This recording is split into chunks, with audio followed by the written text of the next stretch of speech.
Kodie's grip tightened around the stem of his glass, the champagne inside trembling as though reflecting the tremor beneath his polished surface.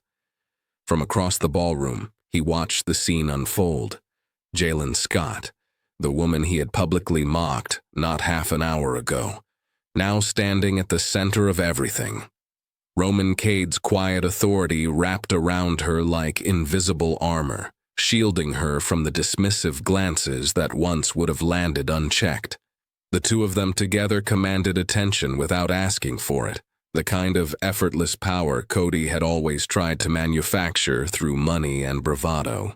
He forced a laugh when one of his colleagues leaned in to whisper, but the sound cracked at the edges. He had built his reputation on control, of deals, of rooms, of narratives. Yet here, under the golden light of chandeliers and the hum of shifting alliances, he felt something slipping from his grasp. The more the crowd's energy gravitated toward them, the smaller he seemed to become. Finally, unable to endure the weight of being forgotten, he straightened his tie and crossed the floor. The space between them felt longer than it should have, the clack of his shoes echoing faintly against marble. He approached with his trademark smirk, though it didn't quite reach his eyes. "Didn't know you two were acquainted," he said, his tone a fragile balance of charm and challenge. Roman turned slightly, meeting Kodie's gaze with the kind of calm that made arrogance feel amateur. "Acquainted?" he said, the faintest edge of a smile tugging at his mouth. "She's the only reason I'm here." The statement hung in the air like a verdict. Nearby conversations faltered, heads turning subtly toward them.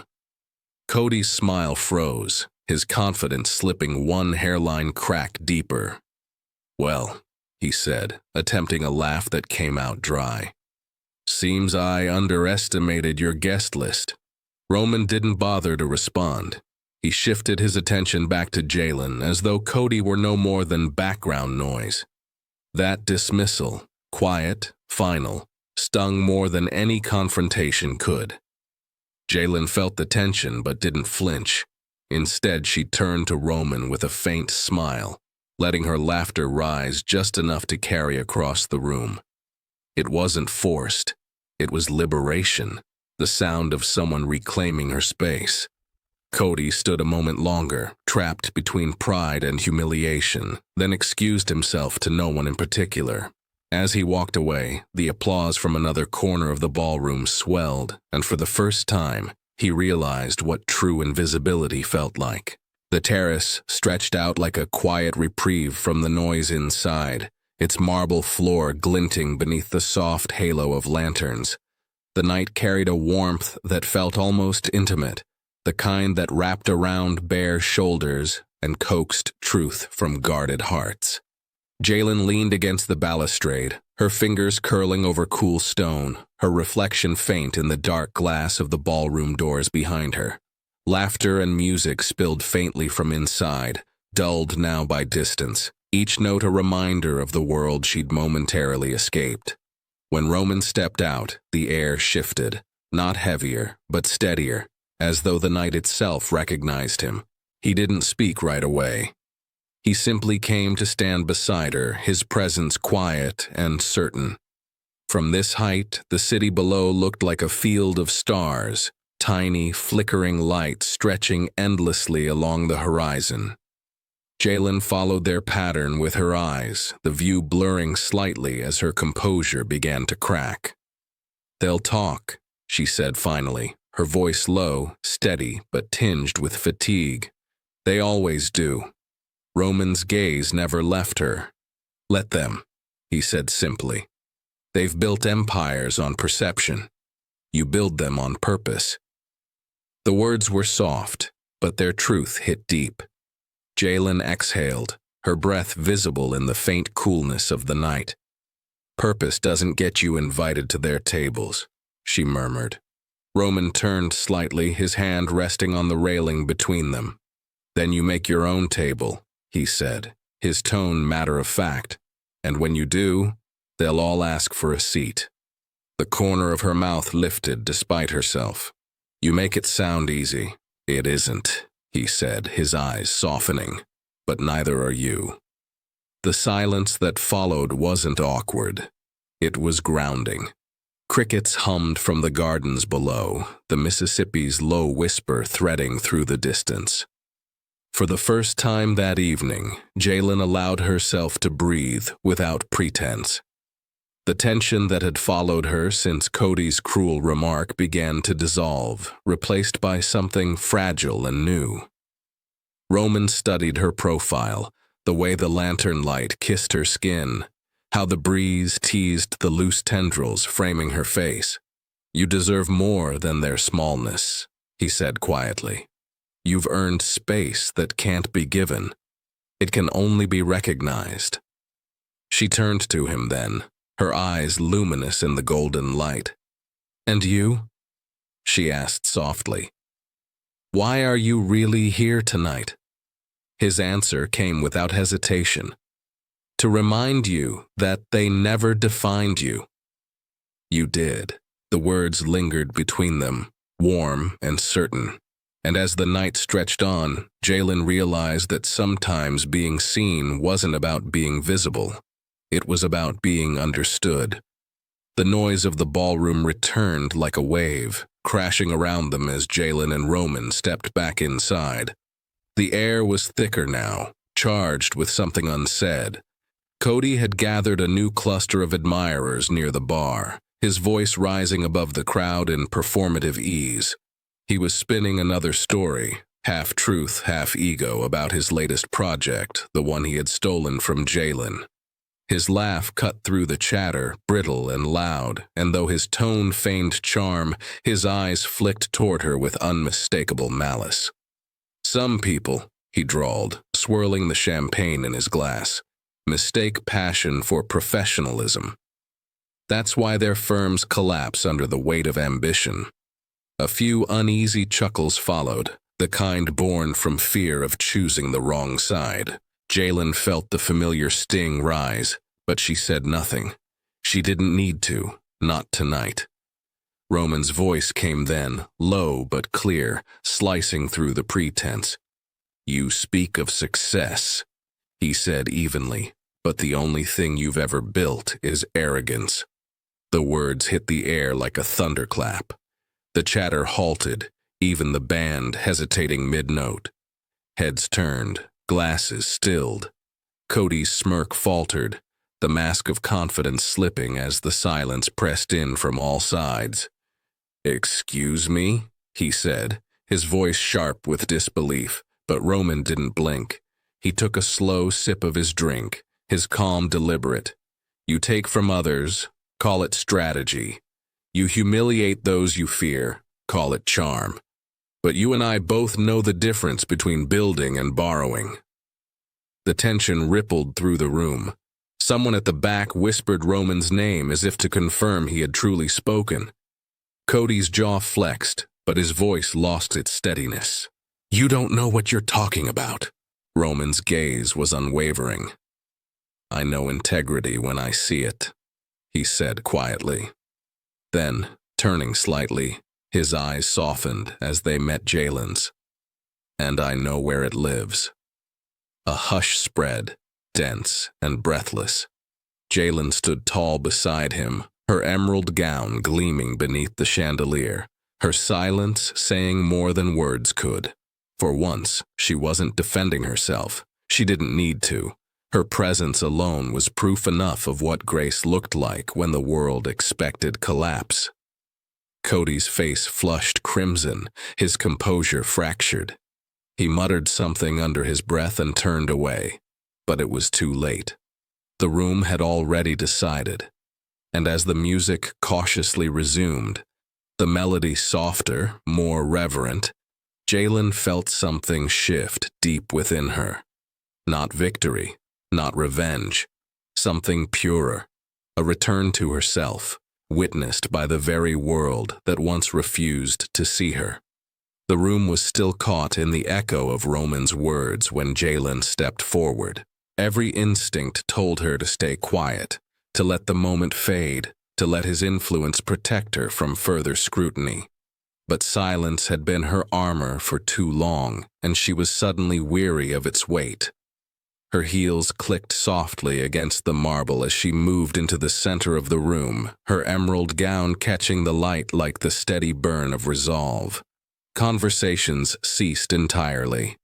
Even the waiters, mid-step, paused as if the air itself demanded attention.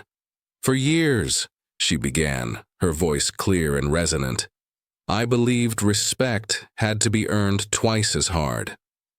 Her gaze swept the crowd, faces of investors, developers, socialites, some curious, some uncomfortable. "I believed I had to build faster, deliver more, apologize less. I thought if I was exceptional enough, the world would make room."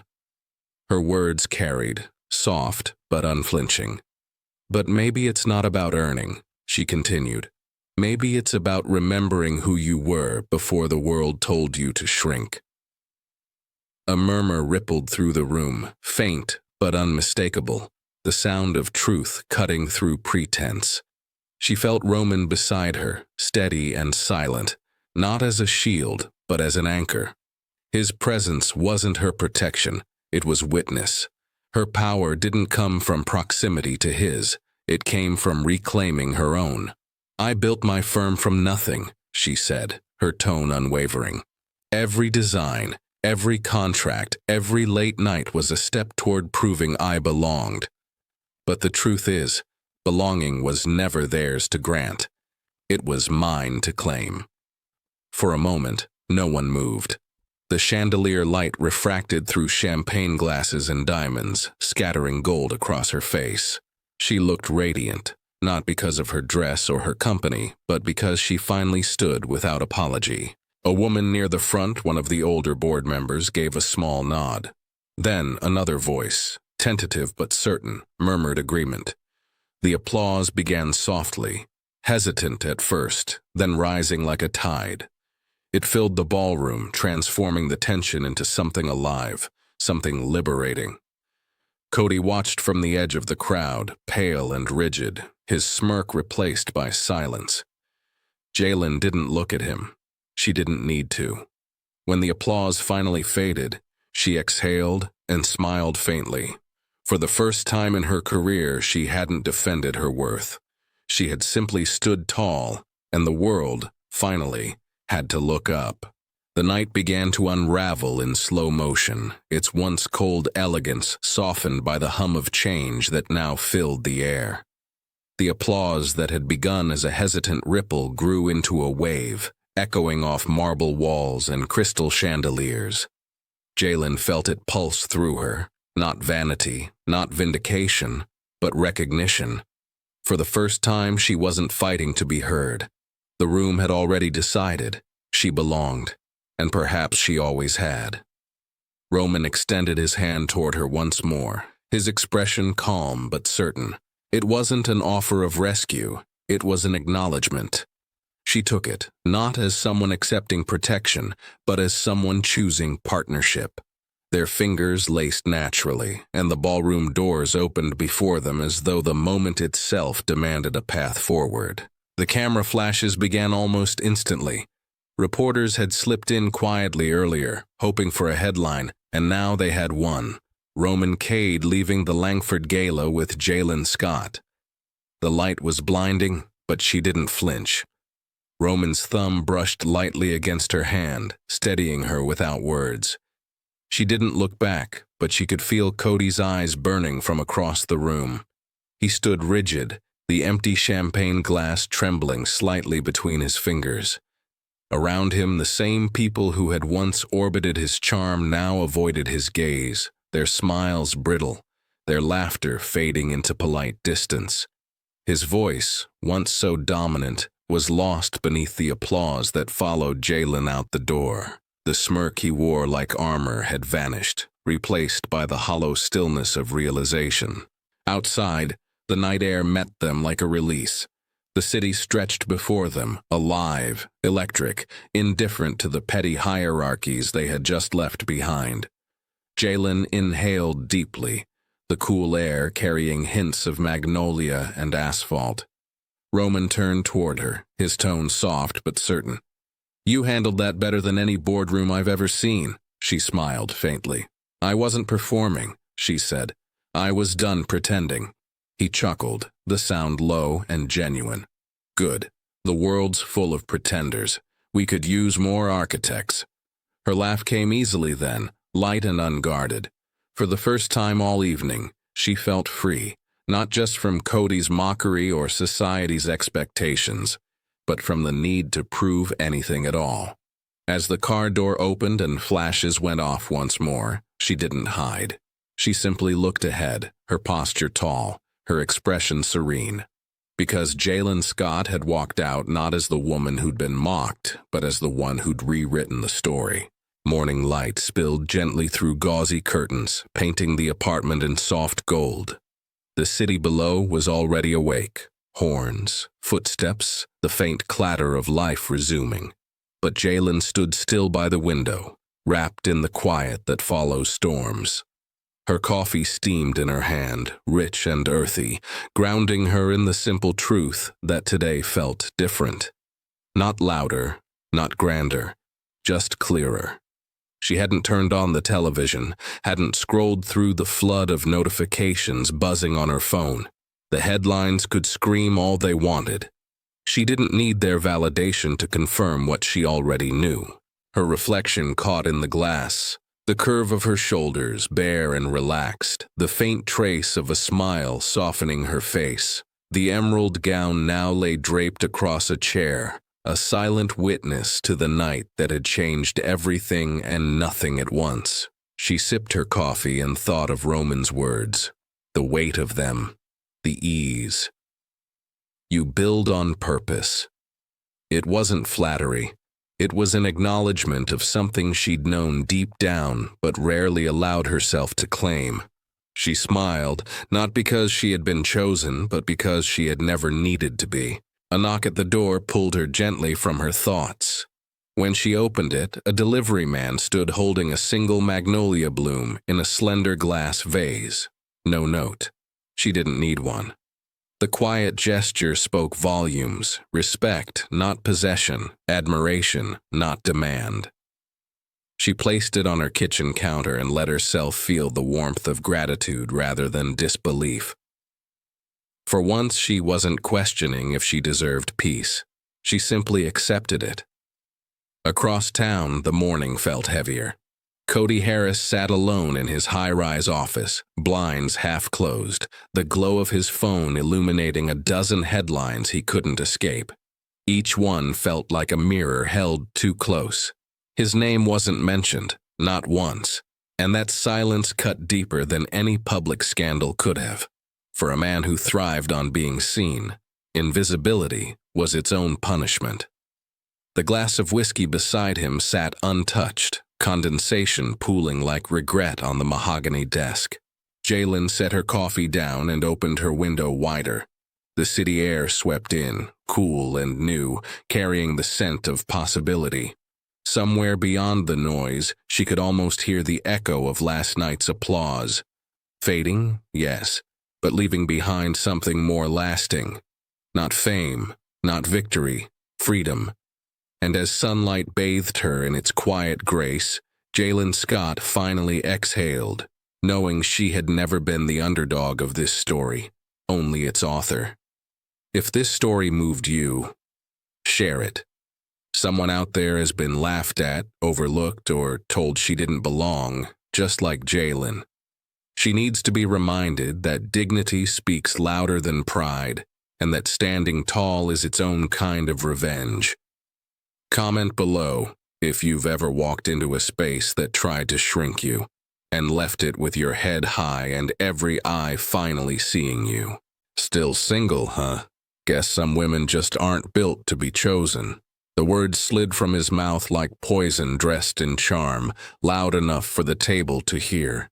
Laughter followed, small, sharp, rehearsed. Jaelyn Scott didn't respond. She didn't need to. Because she'd learned long ago that silence could sting louder than insult. Still, in that instant, under the chandeliers and champagne glow, She felt every gaze that had ever measured her worth by the presence of a man. They didn't see the architect, the visionary, the woman who'd built half the skyline they toasted under, just the one who came alone. But what no one knew, not the man who mocked her, nor the crowd that chuckled in agreement, was that before the night ended, he'd be the one standing alone. Because the moment the ballroom doors opened and the most powerful man in the city walked past them all, he didn't stop for fame. He stopped for her. Stay with us, because tonight, the woman they mocked for standing alone will leave with the world standing behind her. Where in the world are you watching from tonight? Drop your city in the comments. Have you ever been underestimated? And then watched every eye turn when you finally stood in your power. The Langford Estate shimmered beneath strings of golden lights that swayed gently in the evening breeze, each bulb reflecting off polished glass and marble, as if the stars themselves had descended to bear witness. The gardens were alive with sound, clinking glasses, soft jazz, and the low hum of conversation that only the wealthy could carry with such effortless entitlement. The night's gala was not merely an event. It was a declaration of hierarchy. The Langford Real Estate Fund promised to reshape skylines and fortunes alike, and everyone present was eager to be seen within its glow. Jaelyn Scott stepped through the grand arched doorway, her emerald gown catching the light like silk poured over flame. It fit her not as an ornament, but as armor. Her skin glowed rich and smooth beneath the chandelier's honeyed light, her locks swept into an elegant updo that framed her face with quiet power. There was nothing loud about her presence, yet it drew attention, sometimes admiring, sometimes disbelieving. She moved with grace, her spine straight, her eyes steady, her heels clicking softly against marble floors that had witnessed generations of old money. She wasn't here to impress. She was here because her architectural firm had been one of the silent forces behind several of the Langford projects. Until recently, the man responsible for her absence in this evening's program stood near the bar, laughing too loudly, gesturing too broadly. Kodie Harris. His name carried weight in real estate circles and arrogance in every other one. Jaelyn had known his type since her first client meeting years ago. Men who mistook confidence for threat, brilliance for audacity. As she crossed the room, a few glances followed her, some curious, others dismissive. It was always the same choreography: admiration at a distance, doubt upon approach. She accepted a flute of champagne from a passing waiter and let the bubbles settle her nerves, her gaze sweeping over the crowd. Every detail in the room screamed of excess: gold leaf accents, roses arranged by color gradient, a champagne tower tall enough to touch ambition itself. When Kodie spotted her, the smirk came instantly. He stepped forward, his voice dripping with mock charm. "Well, look who finally made it. Still flying solo, Jaelyn?" The question carried a sting, amplified by the knowing chuckles of those nearby. Jaelyn tilted her head, meeting his gaze with a composure that made the air still. "I prefer the company of purpose," she replied, her tone smooth as glass. "It never leaves early." The laughter faded, replaced by uneasy silence. She turned before he could recover, her emerald gown catching the light once more as she disappeared into the glittering crowd, unshaken, unbent, and far from alone in ways no one there yet understood. Kodie Harris had always treated entrances like performances, timed, rehearsed, and calibrated for maximum effect. The moment he stepped into the ballroom, the temperature seemed to shift. Conversations dimmed just slightly, heads turned, and camera flashes followed him as naturally as shadows followed light. His gray suit was tailored within an inch of perfection, a silk pocket square peeking from his breast pocket like a deliberate afterthought. He was 38, wealthy, magnetic, and utterly convinced that charm was currency enough to excuse cruelty. People laughed too hard at his jokes, nodded too eagerly at his stories, mistaking proximity for privilege. When his gaze landed on Jaelyn, it wasn't curiosity, it was calculation. There she was, standing near the edge of the crowd, poised and unbothered, the soft emerald of her gown catching the light each time she moved. For reasons he'd never admit, her composure unsettled him. She didn't shrink, didn't fawn, didn't play the game. That alone was enough to make her a target. Kodie's smirk curved, the kind of smile that drew others in just to witness the fall. "Well, well," he said, his voice slicing easily through the hum of conversation. "Still flying solo, Miss Scott?" The words were coated in sugar but sharpened at the edges. He spoke just loud enough to draw a small audience, the kind who thrived on social theater. The chuckles that followed weren't loud, but they were deliberate, cruel in their restraint. Jaelyn turned, her expression serene, though inside she felt that old familiar flare of irritation, the one she'd learned to swallow years ago. Her gaze locked on his, unyielding. "Better alone," she replied, her tone soft but unwavering, than surrounded by noise. The laughter faltered. Someone coughed. The tension hung, invisible but alive. Kodie's grin flickered, his ego bruised in a way he hadn't anticipated. He leaned closer, his voice lower now. "Careful, Jaelyn. In this crowd, silence doesn't make you mysterious. It makes you forgettable." She didn't blink. "Then I suppose you'll have to remember me for the right reasons," she said, turning away before he could respond. As she walked toward the terrace doors, the murmurs resumed, whispers laced with intrigue. Kodie watched her go, jaw tight beneath his easy smile. He raised his glass in feigned amusement, masking irritation with charm. But even surrounded by admirers, his eyes stayed fixed on the emerald silhouette disappearing into the night. He'd meant to humiliate her, to remind her of her place. Instead, he'd just confirmed what he feared most. Jaelyn Scott didn't need his approval to command a room. Jaelyn slipped through the edge of the crowd, her face calm, her stride measured, every movement choreographed to conceal the storm she refused to let show. The laughter from inside followed her faintly as she stepped onto the terrace, where the evening air was cooler, more forgiving. Lanterns hung from wrought iron beams, swaying in the faint breeze, their soft glow reflecting in the river below. She placed her glass on the balustrade and exhaled slowly, feeling the familiar ache of old battles she had never chosen but had learned to endure. Behind every graceful step lay years of quiet struggle. Jaelyn had built her career brick by brick, her reputation on integrity that couldn't be bought. She'd designed homes for families who couldn't imagine owning one, revitalized neighborhoods that others called hopeless.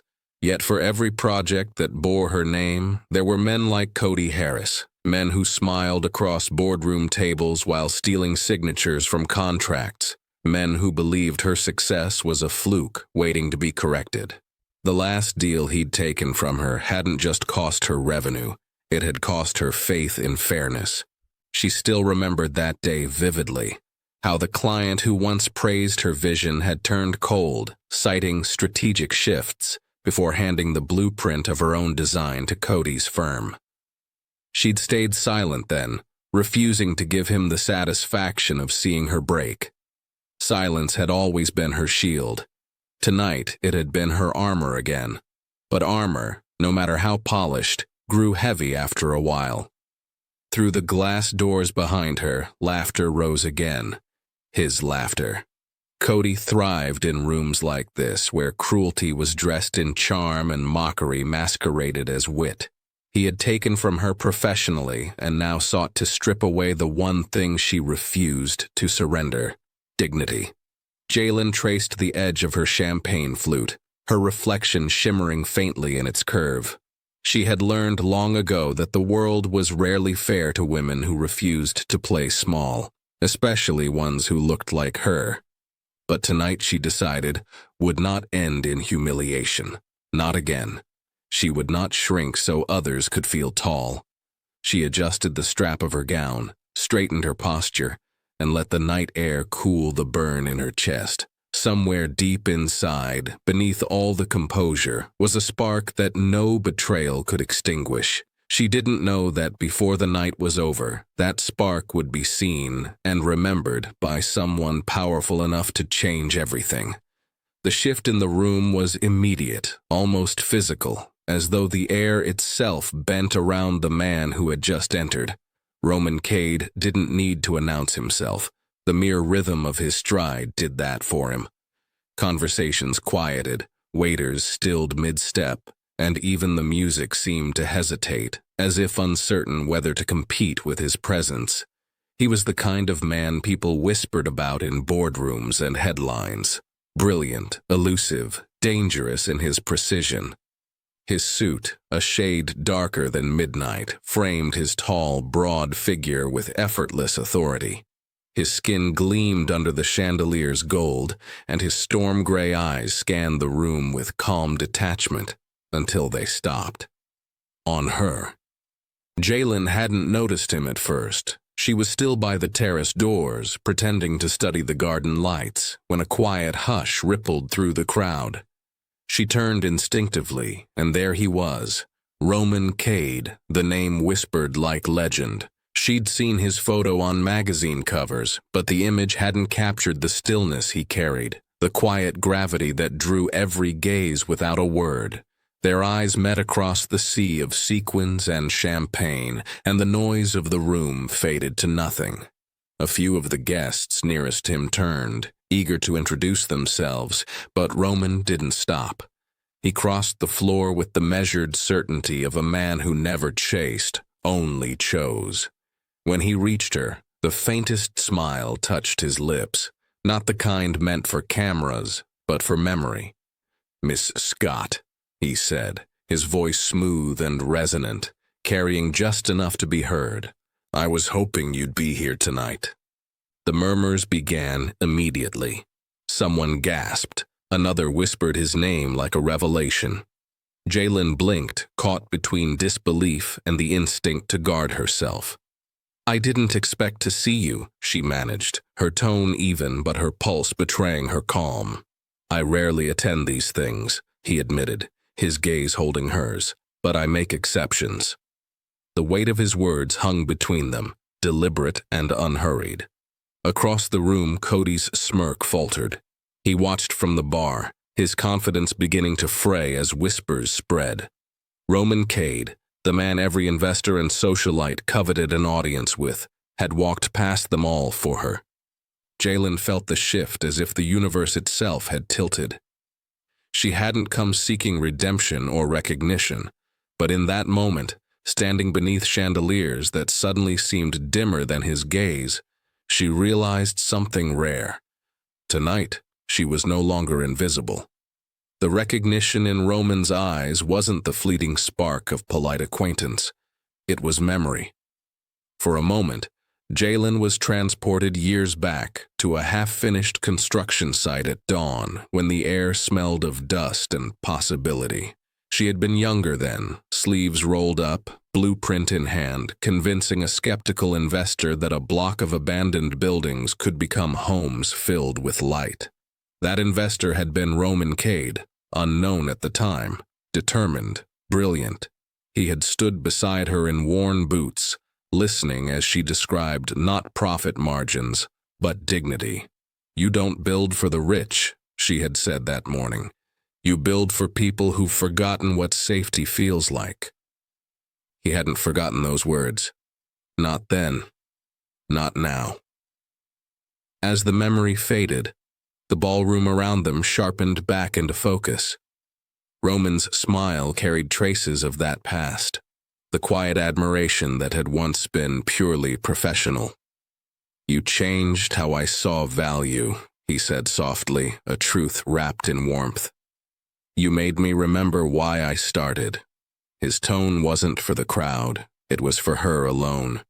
Jaelyn felt the heat rise to her cheeks, her composure momentarily fragile beneath the weight of nostalgia. "That was a long time ago," she murmured. "You were the only one who listened." "I still do," he replied, and the way he said it made something inside her still. Around them, the conversations resumed, forced and restless. People stared, pretending not to. Kodie Harris, standing just out of earshot, watched the exchange with growing unease. His laughter, which moments ago had rung through the room, faltered into a stiff silence. Roman Cade was the kind of man even arrogance respected, and seeing Jaelyn command his attention unsettled every fragile piece of Kodie's pride. "Excuse me, Miss Scott," a woman nearby interrupted with a brittle smile. "You know Mr. Cade?" Roman answered before Jaelyn could. "She doesn't just know me," he said, his voice calm but final. "She helped me build my first success." The simple statement landed like a ripple across the marble floor. Heads turned, whispers began, admiration and envy mixing in equal measure. Jaelyn exhaled slowly, grounding herself against the tide of attention. She wasn't used to being the center of a story told in rooms like this. Yet Roman's gaze steadied her, quiet and sure, the same way it had when they'd stood before foundations that didn't yet exist. For a man the world considered untouchable, his presence beside her felt disarmingly human. And as their eyes held, she realized that some bonds, once forged in purpose, never really faded, no matter how much the skyline changed. The ballroom's energy fractured and reformed around them, as if every glittering soul inside had quietly recalibrated its orbit. When Roman Cade extended his arm to Jaelyn, the gesture carried weight beyond civility. It was a statement, grace disguised as defiance.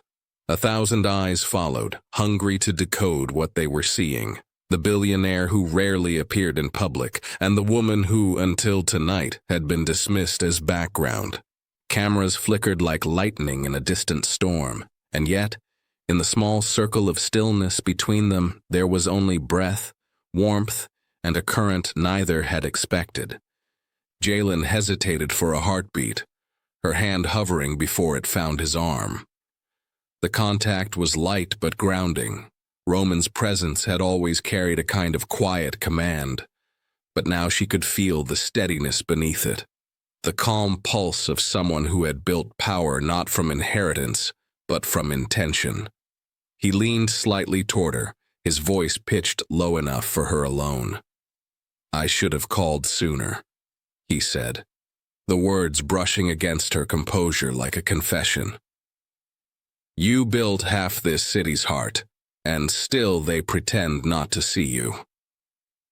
She blinked, caught off guard by the sincerity. It wasn't flattery, it was recognition, and it reached a part of her that had grown numb to praise. "I stopped waiting for them to notice," she said quietly, her voice even but threaded with emotion. "But thank you for remembering." Roman's smile deepened, small but knowing. "Some of us never forget the foundation." His gaze lingered, steady and unashamed, as if to anchor her amid the noise swelling around them. Across the room, Kodie's jaw tightened. He tried to laugh it off, to pull attention back toward himself, but the crowd's energy had shifted irrevocably. The same people who had chuckled at his cruel remark now strained to catch Jaelyn's eye, to align themselves with what suddenly looked like brilliance they'd overlooked. Power had moved, and everyone felt it. A server passed, tray trembling slightly under the weight of champagne flutes. Roman took one and handed it to Jaelyn, his fingers brushing hers. The moment lingered, almost tender. "You belong here," he said softly, not as reassurance, but as fact. And for the first time that night she believed it, not because the room had changed, but because she had stopped asking it to.